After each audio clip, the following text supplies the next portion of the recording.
Olá, episódio 59 da Revista de Sábado no ar. Você sabe que aqui tem as notícias da televisão e do audiovisual, tem análises, números, bastidores, séries e muito mais. Esta edição da Revista de Sábado tem os seguintes destaques.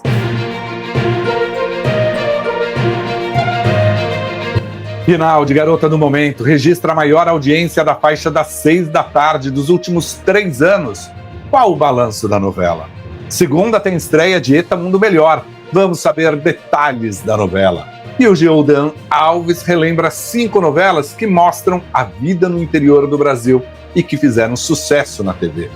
Ana Paula Araújo está hoje no Giro do Val para contar detalhes do seu livro, O Agressão, a escalada da violência doméstica no Brasil. SBT encolhe Bom Dia e Companhia, muda horário do infantil e estica SBT Manhã. E também anuncia a estreia de As Filhas da Senhora Garcia.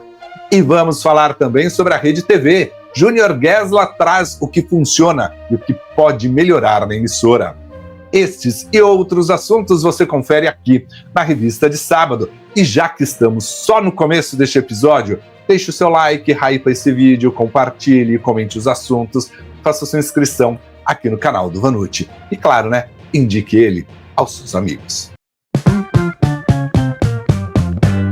A Record bateu o martelo e marcou para o dia 20 de julho a estreia do Game do 100. O programa será comandado por Rafa Brites e Felipe Andreoli e ocupará a faixa das 3h30 da tarde dos domingos. Serão 10 episódios. A Márcia Fu fará reportagens dos bastidores. A emissora deve oficializar nos próximos dias os ajustes que serão feitos na grade do domingo para atender ao futebol e Acerte ou Caia. O Game do 100 reúne anônimos e celebridades numa série de desafios que envolvem lógica, estratégia, resistência e habilidade. A cada prova, o último colocado é eliminado. E o vencedor ganhará lá no final R$300 mil. O SBT transmite no próximo sábado o Reencontro de Gigantes, um jogo entre Corinthians e Boca. A partida, que acontece no Mercado Livre Arena Pacaembu, será narrada por Thiago Leifert, com comentários de Mauro Betting e Nadine Bartzus. Álvaro Loureiro ficará responsável pelas reportagens. Os ingressos já estão à venda no site reencontrodegigantes.com.br e na bilheteria física ali da Arena, no portão 1, com valores que vão de R$120 a R$375. A meia entrada, no caso do bilhete ali inicial, começa em R$60 e termina em R$180. Lulu Santos será um dos técnicos do novo The Voice Brasil, o programa que Boninho irá dirigir agora no SBT. A informação foi publicada por Flávio Rico, e a gente já sabe que o Mumuzinho é outro artista que já se comprometeu com o programa que será apresentado pelo Thiago Leifert. A previsão é que o The Voice estreie em outubro no SBT e ocupe as noites de segunda-feira. Esta será a primeira parceria entre a produtora do Boninho e o SBT. A novela Garota do Momento registrou a maior audiência dos últimos 3 anos no último capítulo. Segundo dados preliminares, o episódio desta sexta-feira marcou 21,2 de média em São Paulo, o equivalente a 36,5% do público no horário. Nesta faixa, a Record ficou com 6,8, os canais pagos com 3,6, a Band conquistou 3 pontos e o SBT 2,7. O último capítulo de Garota do Momento superou ali vários finais das tramas das 18 horas. No Rancho Fundo marcou 21 pontos em seu episódio final. Elas por Elas atingiu 20 pontos. Amor Perfeito, 20,1 pontos em seu último capítulo. E Mar do Sertão fechou com 19,4 pontos. O melhor resultado desta faixa aí dos últimos anos para um último capítulo continua sendo de Além da Ilusão, com 24,2 pontos. E nessa edição da Revista de Sábado, a Ana Giardini vai deixar de lado o mundo das séries para trazer aqui a avaliação de Garota do Momento. Ela assistiu a novela inteirinha e ninguém melhor, então, para fazer esse balanço aqui na Revista de Sábado. E pelo visto, você, Aninha, já é noveleira de carteirinha, hein? Pois é, Vanucci, quem diria eu estar aqui falando de novela, Mas eu assisti realmente todos os episódios de Garota do Momento. E eu gostei, eu achei o saldo positivo do final da novela, porém eu senti falta de algumas coisas que eu queria pontuar aqui com vocês. Pra gente começar do começo, ou melhor, do final. Acho que sim, o casamento da Beatriz e do Roberto tinha que ser um final grandioso ali, era algo que se esperava desde o começo da novela. Mas a criança que eles adotam no casamento ficou um pouco perdida. A gente nunca tinha visto aquela criança até então. E da forma onde o diálogo foi colocado, tipo, olha quem está vindo aí, deu a entender de que era alguém importante, que tinha que ser aquela criança e não qualquer outra que estava no orfanato. Talvez pudesse ter até aproveitado melhor essa história como alguém que foi pedir ajuda para Beatriz, uma criança que ela se afeiçoou um pouco mais, mas isso não foi trazido na novela. Então, apesar do gesto ser bacana, ser bonito, ser no casamento e valer a intenção de mostrar que existia essa intenção real, né, de adotar uma criança, que foi falada durante a série, mas simplesmente citada em planos do casal. Eu achei que podia ter sido um pouco mais explorado o porquê daquela criança, especificamente no caso da adoção. Então esse foi um ponto que eu achei um pouco estranho. O final da Zélia eu gostei, achei inesperado, não imaginava que poderia acontecer da forma que aconteceu, né, a morte dela. Ao mesmo tempo, não dava pra gente torcer por um final feliz, afinal de contas ela era uma das vilãs da novela, e mesmo se rendendo, né, e conseguindo ali o perdão, e no final tentando ajudar realmente a Clarice, a gente sabia que ela não podia terminar num final feliz, apesar que se ela tivesse terminado eu também não ia ter achado ruim, mas eu achei um final interessante pra Zélia, e que, claro, deu toda a sequência para que o Juliano fugisse e toda essa tensão do final dos últimos episódios. Essa tensão, inclusive, eu acho que poderia ter sido um pouco mais explorada. A novela teve como uma característica, durante toda ela, resolver os problemas muito rápido.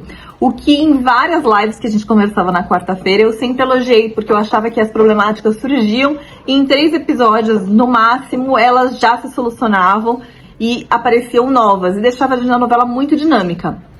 Porém, nesse finalzinho, que é justamente toda aquela tensão que a gente vem construindo em toda a novela, talvez pudesse explorar mais, não teria problema estender um pouco mais essa dramaticidade, esse sequestro, o que vai acontecer com ele na prisão.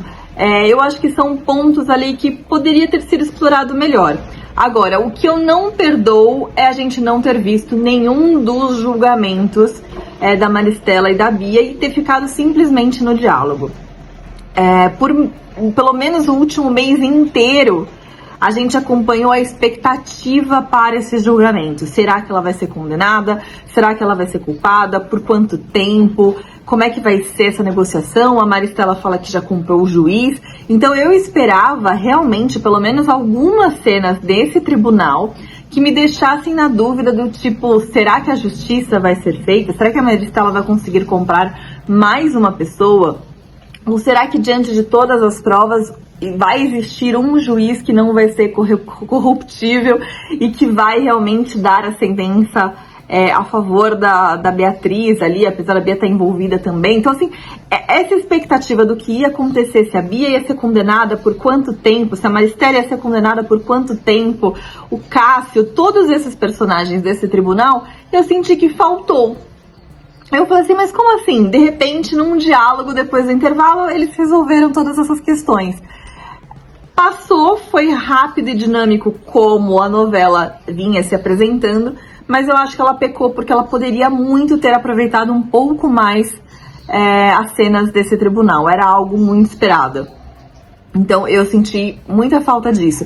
Da mesma forma que a Bia na prisão também poderia ter sido um pouco mais explorada. O Juliano, ao que ele passa ali, não se perde tanto, mas a Bia, justamente por ela ter a expectativa de depois de sair da prisão se reconciliar com a avó, de ter feito toda essa transformação que também estava sendo abordada com um pouco mais de força nas últimas 2 semanas, e de ter o romance ali com o Ronaldo, também era algo que poderia ter se mostrado mais ela na cadeia, não na primeira semana sofrendo, mas ela tentando se reinventar, tentando conhecer outras pessoas, tentando de alguma forma ajudar e mostrar que realmente a recuperação dela foi em todos os níveis. Não simplesmente sobrevivi a este momento da minha vida e vamos seguir para a próxima. Então, esses 2 pontos eu acho que pecou. A Maristela perder a memória ali num acidente de bonde, eu achei perfeito, achei que foi um ótimo final ali para um começo, né? E toda a repercussão. É claro que não faz muito sentido, porque todo mundo conhecia ela. Alguém com certeza em algum momento falaria para ela quem ela é, provavelmente. Mas enfim, esse entra no pacote novela e tá tudo certo, principalmente no final. Mas de forma geral eu gostei muito, achei que todos os finais foram condizentes, foram bacanas. E a premiação, obviamente, da Beatriz no final e com todo o discurso dela, com as manchetes do jornal aparecendo, eu acho que foi um final muito bonito, realmente de uma expectativa onde a gente vê que tudo que se falou na novela, de alguma forma, a passos ainda um pouco lentos, está sendo construído e está caminhando para essa direção. Então, esse foi meu saldo. Eu acho que a novela foi excelente, eu gostei muito, foi dinâmica, abordou temas muito importantes, teve suas barriguinhas, mas que novela que não tem, mas foram barriguinhas, eu acho que perdoáveis, num contexto geral do que apresentou, dos personagens, do elenco, teve núcleos gostosos, divertidos, muitas referências da televisão, né, que foi muito bacana de ver isso. Então, Garota do Momento, pra mim, vai deixar saudade. E, por favor, quero spin-off desses tribunais. Um beijo, gente. E na segunda-feira estreia Eta Mundo Melhor. A novela foi criada por Valcir Carrasco, que escreveu os 30 primeiros capítulos e passou o trabalho, né, para o Mauro Wilson, né? A nova novela resgata alguns personagens de Eta Mundo Bom, principalmente Candinho e Policarpo. Mas não pense que se trata ali de uma continuação. Valcir Carrasco faz questão de falar que é uma nova história e que o destino dos personagens agora está na mão de Mauro Wilson. Eta Mundo Melhor aposta no humor, aposta em histórias leves nos diversos núcleos e por isso mesmo, né, é um contraponto ali ao excesso de violência que a gente assiste no horário da tarde, ali no início da noite, com Cidade Alerta, com Brasil Urgente, com Tá Na Hora, com Brasil do Povo. Outro fator que vai contribuir também para o sucesso da novela é o fato dela ser ambientada, em parte, no interior, apesar de Candinho, né, chegar a São Paulo através do filho sequestrado. A novela promete, viu? Promete muito, pelo que eu vi do clipe, pelo que eu vi na festa de lançamento. Eta Mundo Melhor vem ali para incomodar mesmo, para puxar a audiência, né? Em função do Mundial de Clubes, na segunda-feira a novela estreia às 6 da tarde, num capítulo de 50 minutos, incluindo os intervalos, né? Na terça, a novela também começa às 6 da tarde, na quarta, às 6h25. A Globo ainda não definiu os horários a partir da quinta-feira, né? Quinta, sexta, sábado e domingo da sua grade, já que depende ali do resultado dos jogos do Mundial de Clubes. Fala, galera da Revista de Sábado, tudo bem com vocês? A partir de segunda-feira estreia Eta Mundo Melhor no horário das 6 da Rede Globo, uma continuação de Eta Mundo Bom, criada por Valcir Carrasco, escrita por Mauro Wilson. E como a gente está aqui também no último final de semana de junho, esse mês maravilhoso de festas do interior, eu resolvi trazer aqui para vocês 5 novelas mais icônicas que são ambientadas no campo, no meio rural, na fazenda, no sítio. Vamos conferir? E o primeiro nome da nossa lista, eu vou confessar para vocês que é quase uma menção honrosa, tá? Porque quando a gente fala de novela na fazenda, no campo, no sítio, a gente só pode dizer de Valcir Carrasco e Benedito Rui Barbosa. Mas para não ficar uma lista só de novela desses dois, eu trouxe América, escrita por Glória Pérez.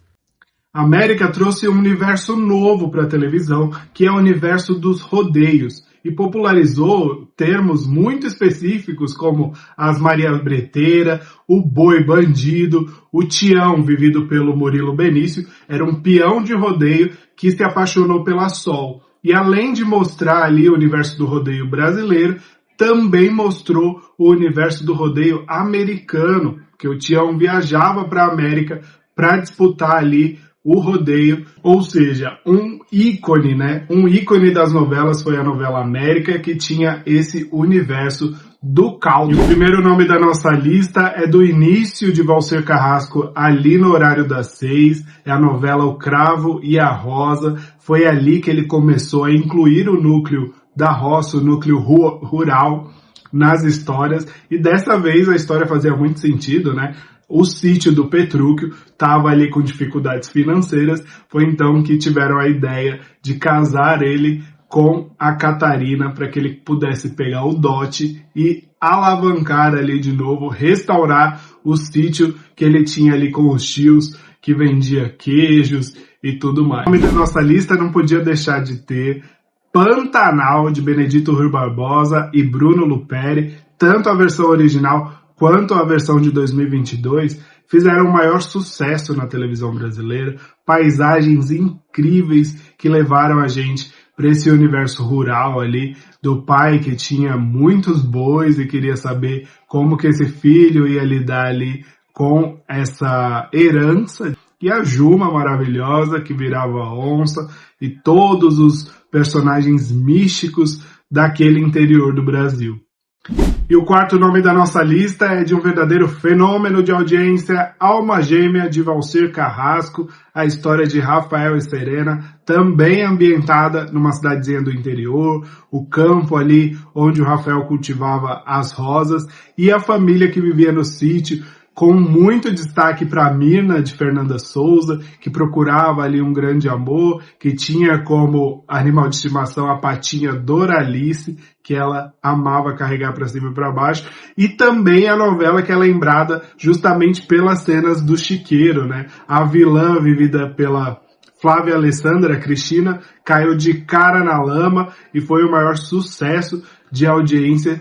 Até quando é reprisada, a novela faz muito sucesso.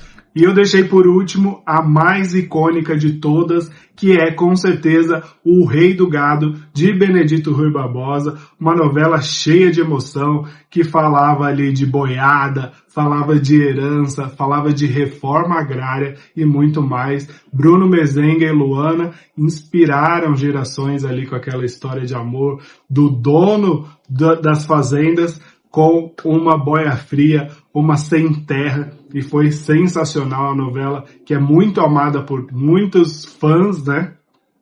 E com certeza é uma das mais icônicas vividas ali no campo rural.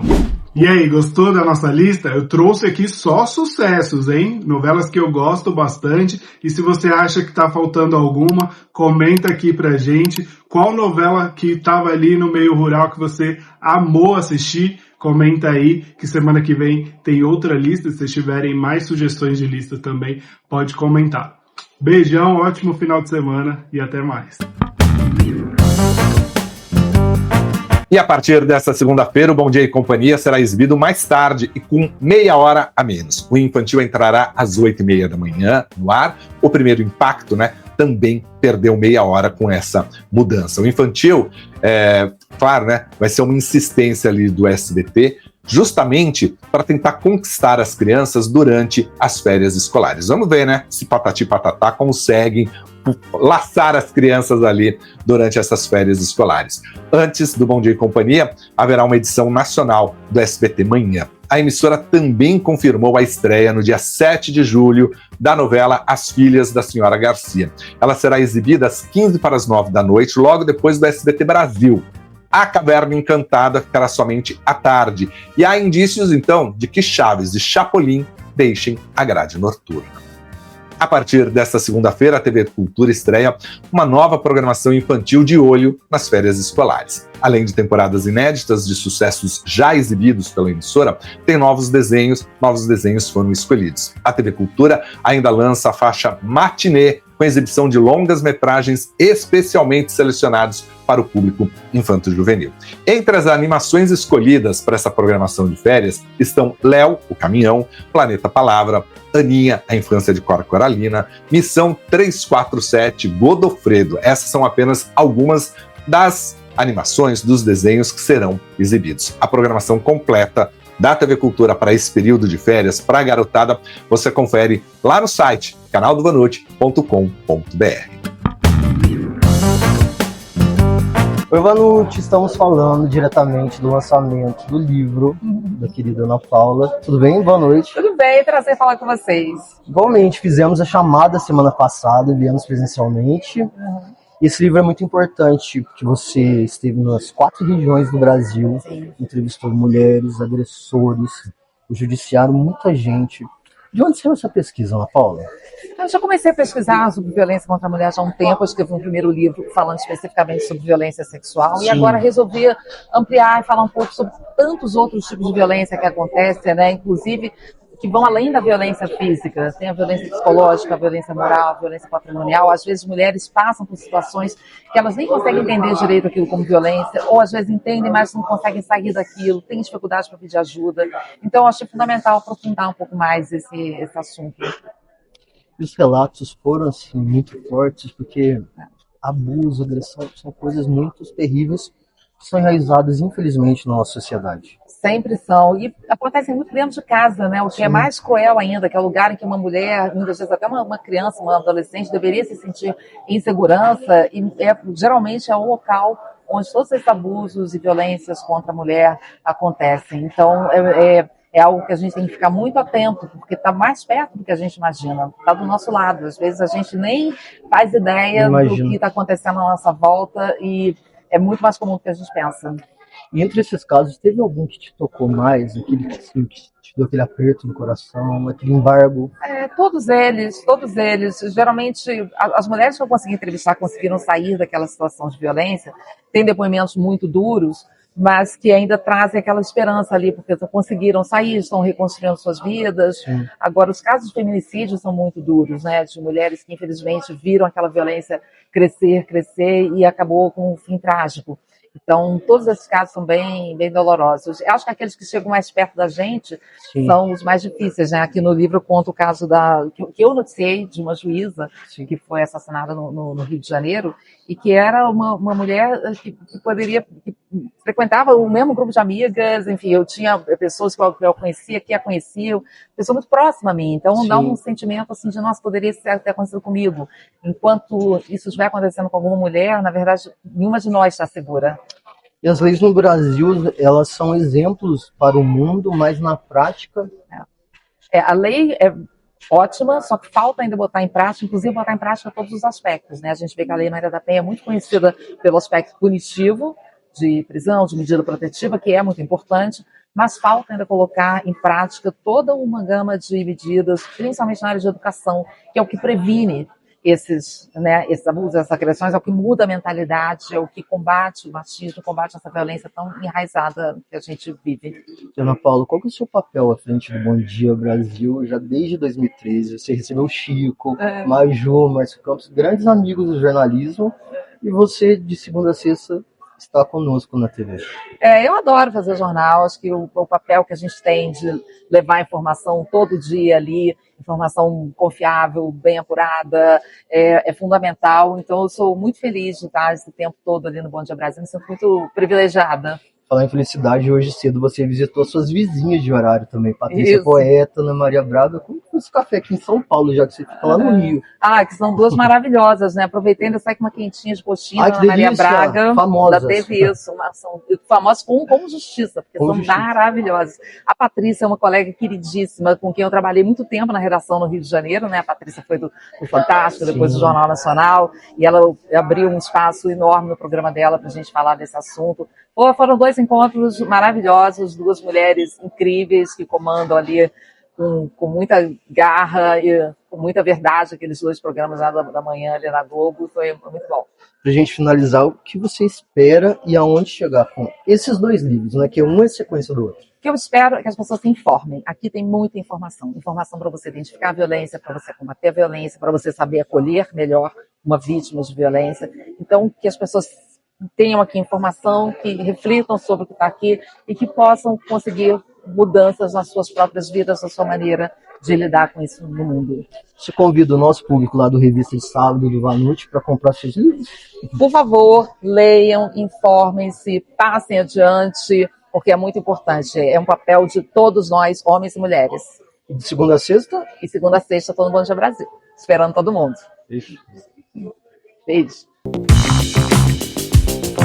E a Rede TV ainda não se manifestou sobre o pedido de demissão do editor-chefe do jornal Brasil do Povo, comandado ali por José Luiz da Atena. Ele se desligou da emissora na sexta-feira, quando vazaram informações ali sobre muitas reclamações de funcionários ligados ao programa de Datena. A Rede TV vai administrar esta questão internamente e evitará expor publicamente os problemas de bastidores. E já que estamos falando sobre a Rede TV, né, nesta edição da Revista de Sábado, o Júnior Gesla traz uma análise ali sobre situações muito diferentes que encontramos ali na grade da emissora. Coisas que funcionam, coisas que não funcionam e o que poderia melhorar.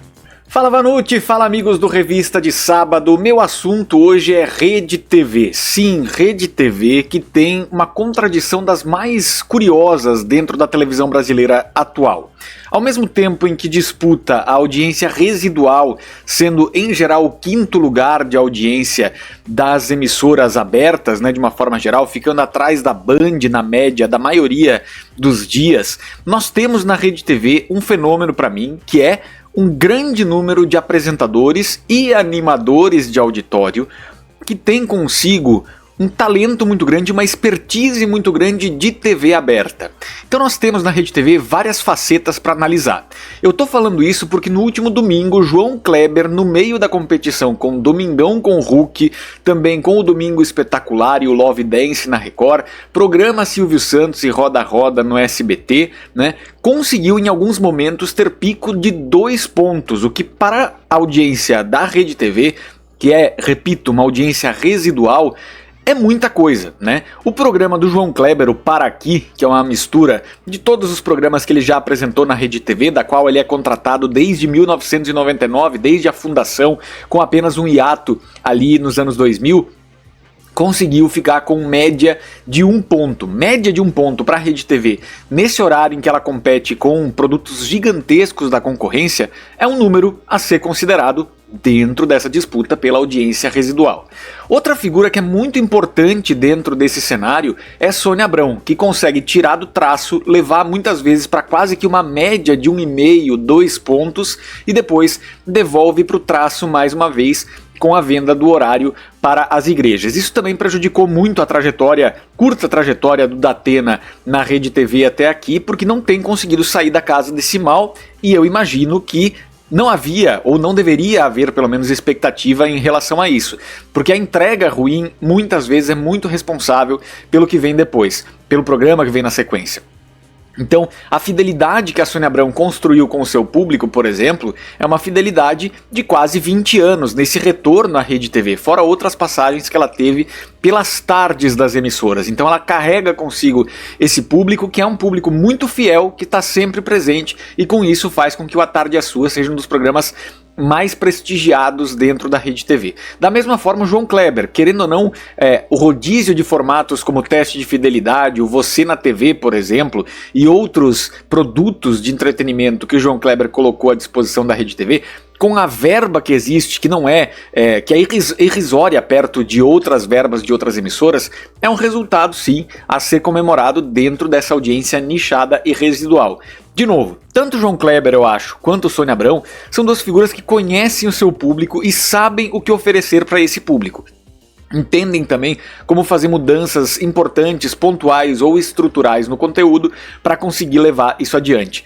Além disso, há outras figuras da Rede TV que têm conseguido já há muito tempo esse prestígio do público da Rede TV também, né? Luciana Gimenez e o Super Pop é um dos programas mais longevos recentemente, né, na história da televisão. Desde os anos 2000, a Luciana Gimenez está à frente do Super Pop.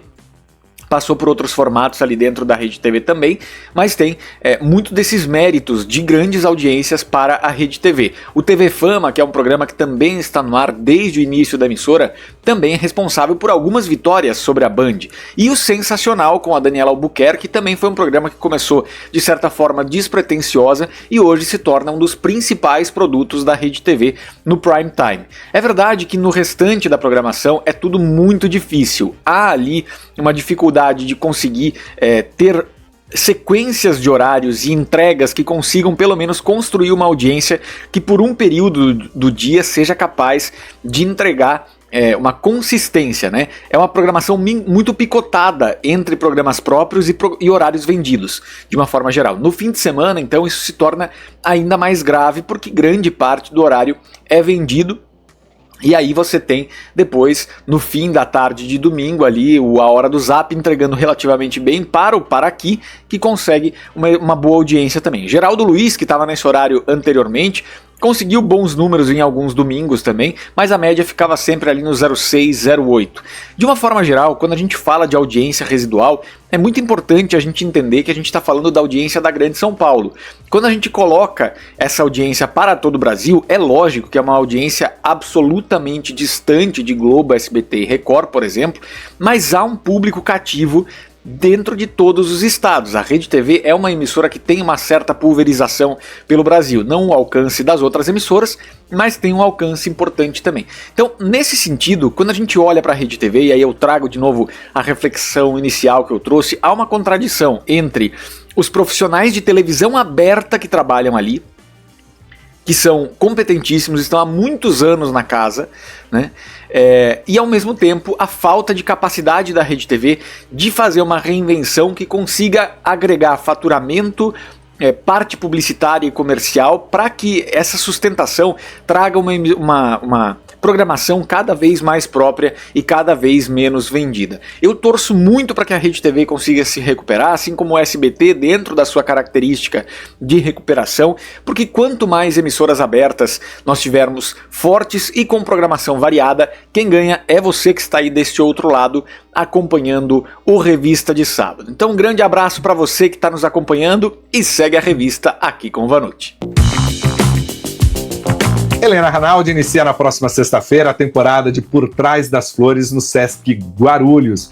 Marta Meola também divide o palco com ela. A montagem aborda a relação entre filha e mãe a partir de uma difícil decisão.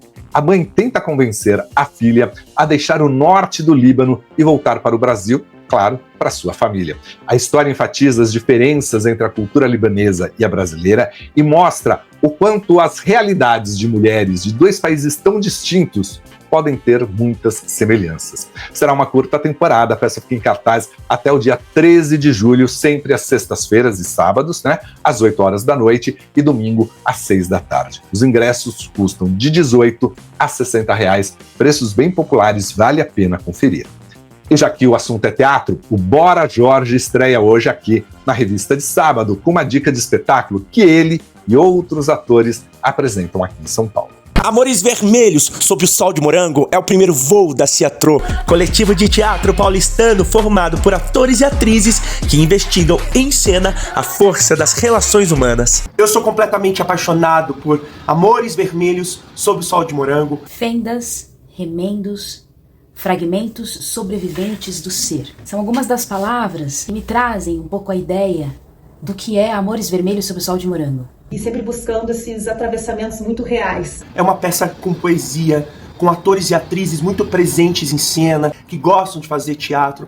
Quem nós somos quando os afetos são correspondidos? E quem nós somos quando os afetos não são correspondidos? Como lidar com a dor e com a beleza de estar apaixonado? E você é meu companheiro! O que é que você quer dizer com isso? Eu quero dizer que você é meu companheiro, só isso. Coração, ora, não são, são, bem são, sem razão. Amores Vermelhos sob o sol de morango é uma experiência. Tem muita gente voltando para assistir pela segunda, terceira vez. A gente recebeu muitos feedbacks extremamente positivos e intensos. Trocamos muitas experiências técnicas, os nossos conhecimentos. Então, o nosso grupo ele teve como processo criativo as nossas vivências. A gente voltou o nosso olhar um para o outro. A gente começou com muita exaustão para chegar lá no ápice e daquele cansaço, e a partir daí alcançar um corpo disponível e aberto à criatividade, sem excessos. A presença que muitos falam da presença feminina, da força feminina, dessa energia feminina no espetáculo. Faz parte do núcleo feminino dessa peça. Muito orgulho que eu tenho aqui e honra. Essa peça convida as mulheres a pensar sobre esses desafios impostos pela sociedade. Amores Vermelhos atravessa a gente de uma maneira muito pessoal, tanto como atriz quanto como público. O nosso amor, a nossa fome, o nosso desejo e a nossa urgência. Todas as vezes que a gente faz o espetáculo, parece que é a primeira vez. Uma palavra que a gente escutou de muitas pessoas que não se conheciam era visceral, que o espetáculo era visceral. Chovia! E andar de poeta que fala sozinho. E mãos de jardineiro quando está chovendo. É muito importante que o espetáculo exista nesse mês, né? No mês que a gente celebra o orgulho. Então a gente está num mês de visibilidade onde é muito importante que as pessoas vejam, assistam essa história. O espetáculo acontece no tradicional Bar Queen, no centro de São Paulo. Garanta o seu ingresso agora mesmo pelo Simpla e nos siga nas redes sociais, @Coletivo Teatro.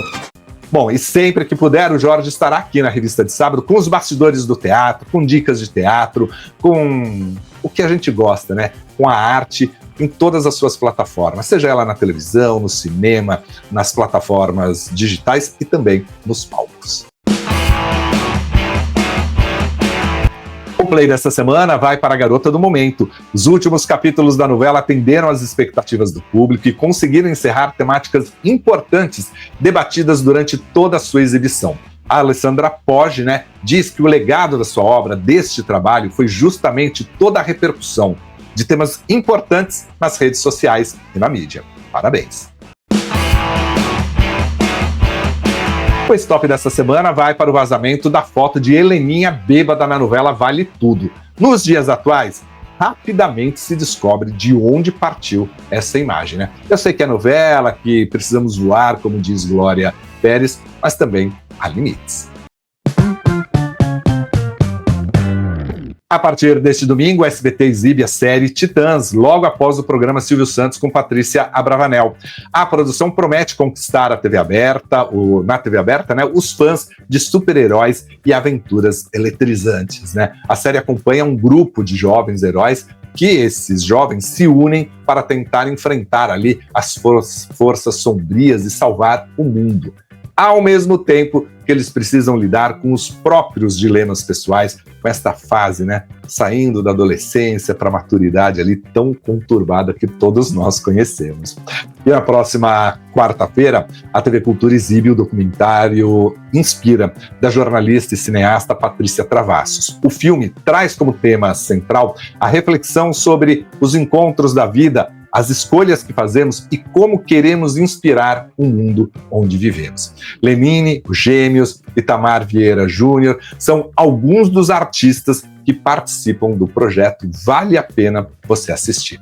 Bom, e ponto final em mais uma edição da Revista de Sábado. Muito obrigado por acompanhar este conteúdo aqui no canal do Vanucci. Não se esqueça, de deixar o seu like, de comentar, de compartilhar este vídeo. Você também pode hypar, o vídeo, e isso ajuda muito a impulsionar este conteúdo. E é claro, faça sua inscrição aqui no canal. Vanucci, já sou inscrito. Chama um amigo para cá. Vamos passar dos 20 mil logo, chegar nos 30 mil, nos 50, nos 100 mil e levar este conteúdo e muitos outros, sobre a televisão, sobre o audiovisual, a um número muito maior de pessoas. Claro, eu espero encontrá-lo novamente aqui no canal, em algum outro conteúdo, num outro vídeo, e, a gente vai se encontrar. Até lá, tchau, tchau!